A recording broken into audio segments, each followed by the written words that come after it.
कर्म करे किस्मत बने, जीवन का यह मर्म, प्राणी तेरे हाथ में, तेरा अपना कर्म, तेरा अपना।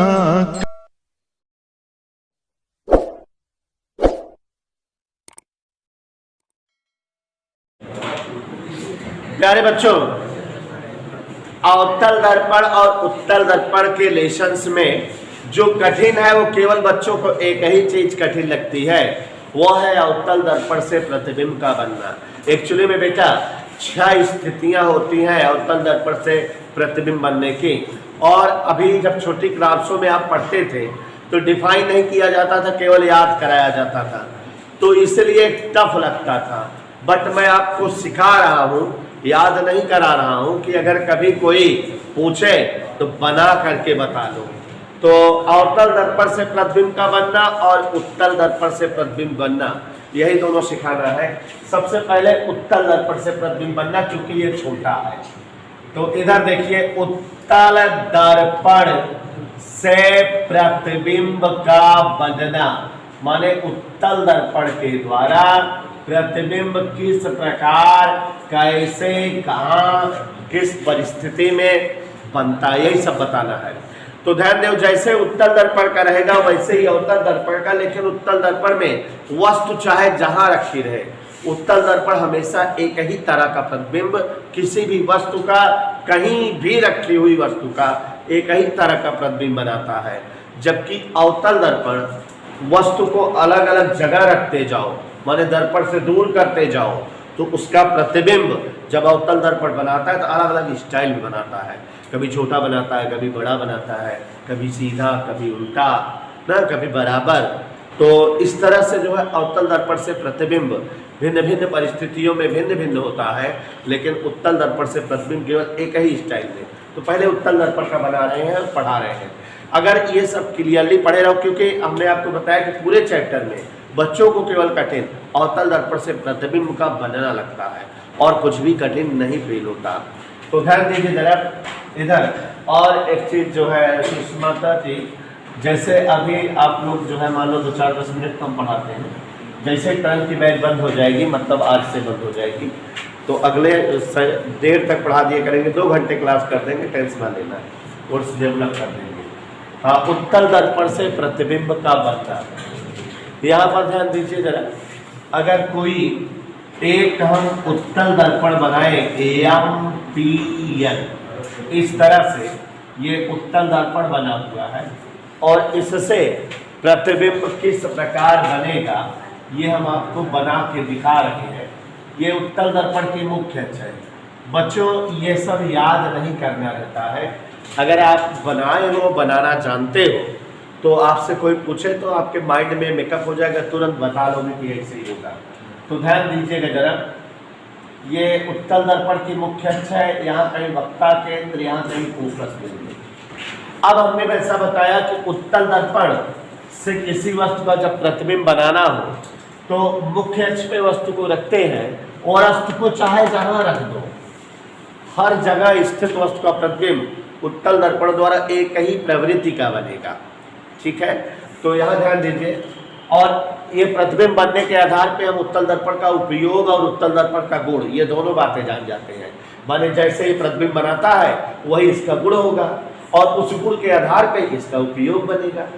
तो यहाँ ध्यान दीजिए जरा, ये एक वस्तु रख दी है शिवांशु पांडे, वस्तु उत्तल दर्पण के सामने रखी है AB, कोई दिक्कत देखा?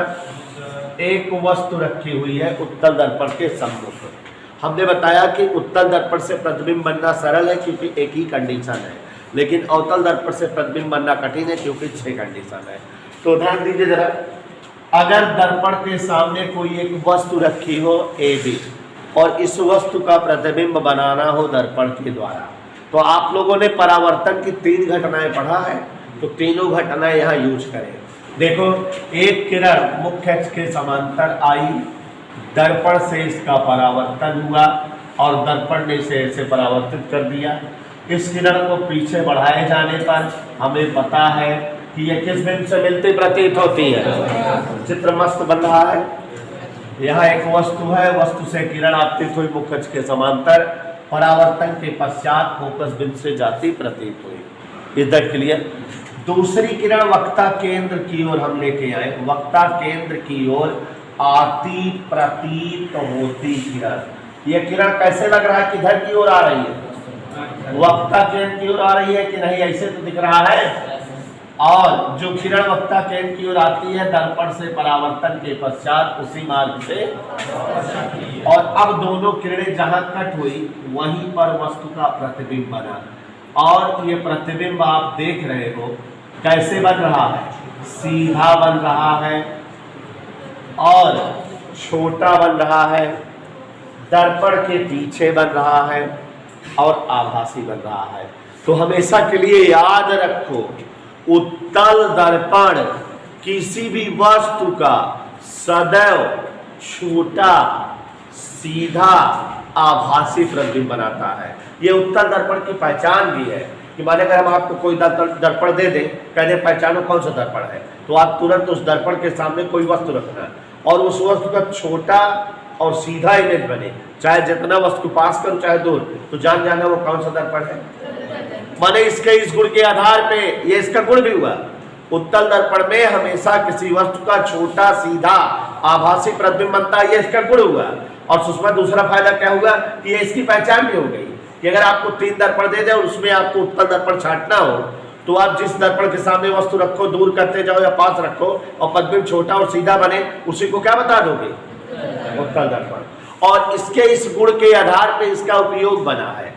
उपयोग में सबसे पहले जो वाहन होते हैं, कार, बस, ट्रक वगैरह, तो ड्राइवर के बगल मोटरसाइकिल में भी एक ग्लास लगा रहता है, साइड ग्लास, जिसमें पीछे वाली गाड़ियों की इमेज दिखती है, फोटो। तो अब वहां पर उत्तल दर्पण जो है गाड़ी वाले ने लगवा दिया है, कंपनी वालों ने जो है ड्राइवर के बगल साइड ग्लास के रूप में कौन सा दर्पण प्रयोग कर दिया, उत्तल। तो होता क्या है, उत्तल दर्पण जब लगा है तो पीछे जो भी गाड़ियां बड़ी बड़ी आ रही हैं, सबकी छोटी छोटी इमेज उस आपके दर्पण में दिखने लगती है। तो आपको लग जाता है पीछे इतनी गाड़ी है, इतनी दूर ये गाड़ी, इतनी दूर ये गाड़ी, आपको पता लगती है। अगर वही कोई और दर्पण होता, जैसे समतल होता, तो समतल वस्तु के बराबर प्रतिबिंब बनाता है, तो कौनो गाड़ी पीछे जो काटी केवल चक्का उक्का दिखा पूरा दर्पण है ना। तो ये उत्तल दर्पण का प्रयोग है। कंपटीशन में पूछा जाता है कि वाहनों के बगल साइड ग्लास में कौन सा दर्पण प्रयुक्त होता है, तो उत्तल दर्पण हमेशा, अब देखो याद हो जाना चाहिए, कई सारी चीजें बता दी। उत्तल दर्पण किसी वस्तु का छोटा, सीधा, आभासी प्रतिबिंब बनाता है और यही दर्पण की पहचान भी होती है। और यही इस गुण के कारण दर्पण को कहाँ प्रयोग करते हैं, साइड ग्लास के रूप में, वाहनों में ड्राइवर के बगल लगे शीशों के रूप में। तो ये हमारे उत्तल दर्पण से प्रतिबिंब का बनना हो गया। और अब हम लोग अवतल दर्पण से प्रतिबिंब का बनना पढ़ेंगे। और आप जैसा कि जान रहे हो उसमें 6 कंडीशन है, उसका लंबा प्रोसेस है और वही